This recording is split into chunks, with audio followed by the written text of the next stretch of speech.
The climb we're doing today is the Colle di Langan. Tadej Pogačar has the KOM. He was doing some 5-minute intervals. I think a little bit of over-unders, but it's still a crazy fast time. I think I need about 415 watts for 30 minutes to beat him.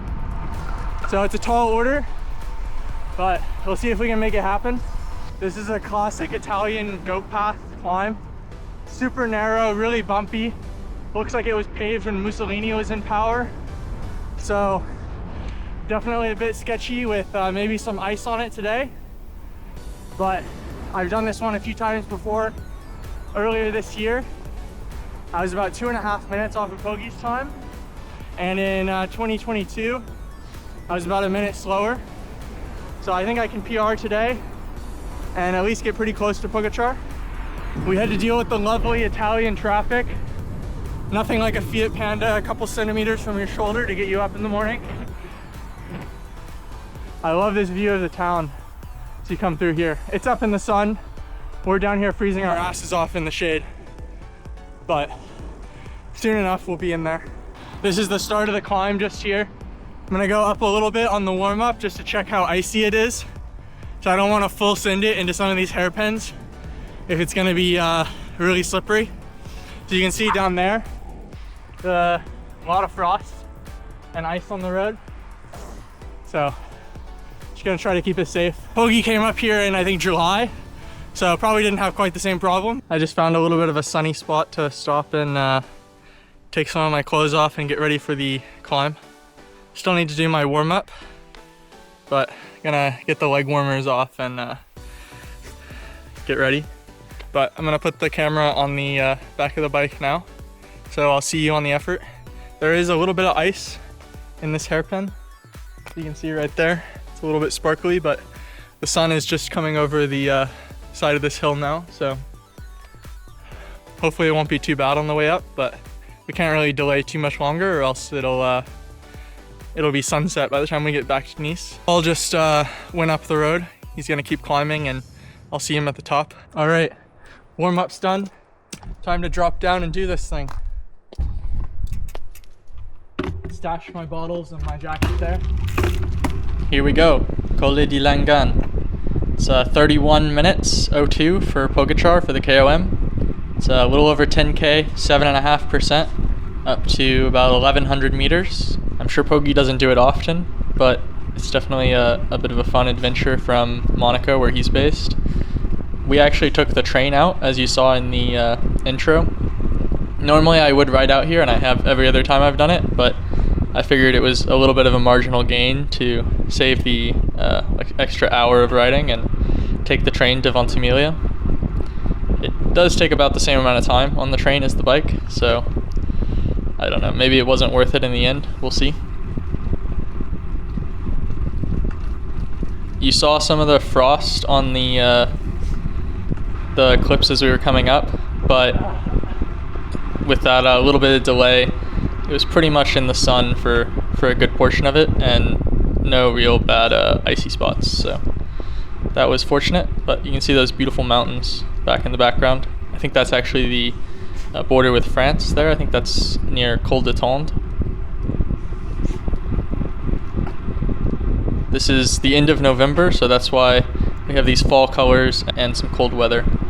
But that's the nice thing about south of France, or in this case, the northwest of Italy, is that you can still have some really nice, beautiful sunny days, even this late in the year.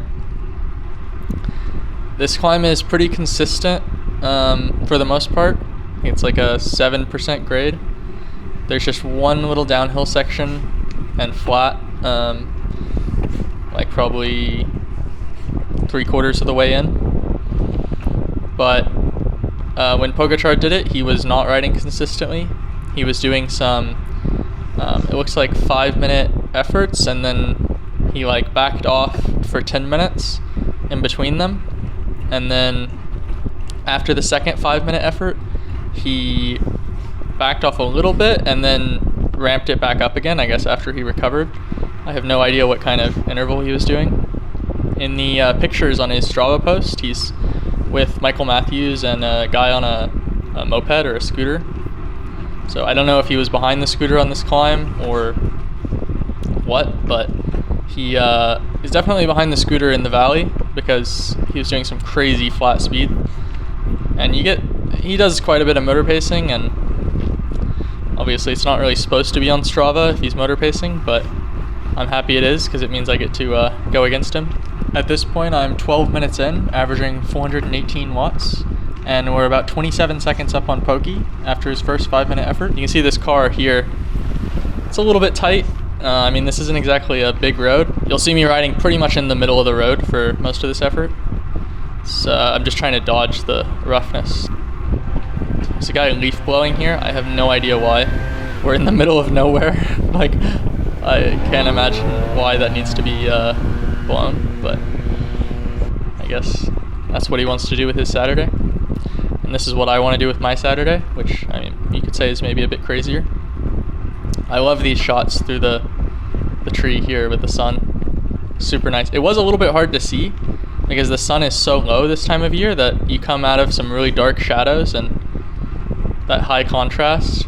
Paul was saying later in the ride when we were descending, it was a little bit disorienting, and it definitely can be, but it makes for some beautiful shots. It's pretty much golden hour all day this time of year, so it's nice. And I love how the shadow there on the left, so it's pretty clearly defined at a lot of points through this ride. I was not exactly sure how I'd feel today. I just came off of a 3-week VO2 block after Vaughan 2, and then had my rest week after the last video that you saw. That was sort of the last of that block. Didn't really do any openers or anything, just went straight into this after Monday through Friday resting, but ended up feeling decent. You see, this is the flat section here, so we're going 40k an hour, and I'm just like trying to dodge these wheel munching potholes. There's only one corner you'll see up here on the right, and I think I went faster than Pogi through this section, so at least that's something. And I was, yeah, the Strava comparison is a little bit weird because he was doing those 5-minute accelerations, but then I think right around after this flat section is when he had finished his 2 accelerations and he was just, I guess, riding to the top. Because he just laps it at the top, but I was looking at him on the live segment, but also second place because that person was riding more consistently, so I could gauge my effort a little bit better. But this is around where I think Pogi and I were level, and so I was looking at him on the live segment, but man, obviously not someone that's easy to try to pace against. This is the best power I've ever done over this duration. I did in one of my previous videos, Mont Chauve, which was like 27 minutes at 4:05. And then just like a week ago, I did Colle di Langan, which is another local climb. Did that about 4:10 for 25 minutes. So I knew I could do probably around 4:10 or a little higher. And I was averaging about, I think like 4:17, 4:15 for the first part, and then here at the end I pick it up a little bit, just trying to stay level with there's Paul on the left. He was trying to get some photos. He rode up ahead of me and then was just waiting there at the top for a moment. That's the climb further down there on the right that we came up from. But yeah, I ended up having pretty decent legs today. The training is definitely paying off.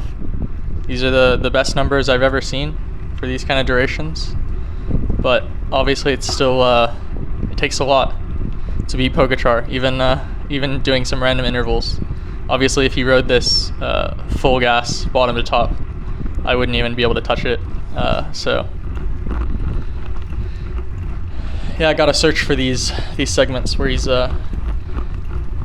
KOM, but maybe not crazy fast, because he does have some climbs around Nice that are just outrageous. You can actually have a view all the way out to the sea there on the right. Super clear today. A little bit hard to see on this camera just because the perspective is so wide, but it's very beautiful. If if you go down the other side of this climb and then back up to a village called Trioria, there's a really cool cat statue, and there's a lot of weird witch history in that town. So if you're ever in the area, recommend checking it out. But this is the top of the climb right here, this little intersection. And I saw in the live segment that I was 31:10, so that's 8 seconds behind Pogačar. I thought maybe, because it was so close, I thought maybe there was some chance I'd upload and I'd get a few seconds, but no, uploaded the same. This is me riding down. I think I was basically not pedaling at all. Feeling pretty rough after that. And then caught up with Paul, and we'll pick it up with some of how I felt after the effort. Don't make fun of me for how I'm getting off the bike. I can't kick the camera, that's why it's a little bit awkward. What do you do? Oh, it's super close. To the I camera? think I missed it by like 7 seconds. Oh my god, no. Dude, But there might be a lead-outs. chance when I upload it, it'll be a bit different. Yeah. Could go either way. you really missed out on the 200-meter lead out. Yeah. I needed you. Shopping at the slightly dubious fountain just past the top. Beautifully sunny and warm up here. That was really fucking hard. I averaged 4:17 for, it was about 31 minutes. Yeah, I mean, either way, I'm really happy with the effort. That was a really good one for me. It's nice to see the VO2 block I just did. Gave me a lot of power. I mean, that's like 10 watts up on what I did on Mont Chauve like a month ago. So it's a really nice progression. And yeah, beautiful day out on this climb.